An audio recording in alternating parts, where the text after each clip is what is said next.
ज़िंदगी गुजारने की महारतों में से एक अहम तरीन महारत खुद शनासी है, यानी सेल्फ अवेयरनेस। अगर ये खुदशनासी का पहलू हमारे अंदर मौजूद है तो हम ज़िंदगी में बड़े से बड़ा कदम उठाने में दुरेक नहीं करेंगे।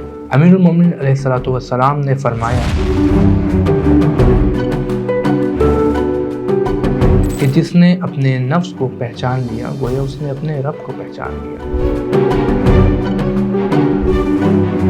बस खुदशनासी पर इमाम की तरफ से बहुत ताकीद की गई है। और इसकी दूसरी जानिब अगर हम तवज्जो करें तो हमें ये नज़र आता है कि खुद शनासी का हुनर जिस शख्स के पास मौजूद होता है वो ज़िंदगी में बड़े से बड़ा कदम उठा सकता है, और वो ये जानता है कि उसके पास कौन सी ऐसी चीज़ें हैं, कौन सी ऐसी सलाहियात हैं कि जिनके मुताबिक वो अपनी ज़िंदगी को सही माना में, सही अंदाज में गुजार सकता है।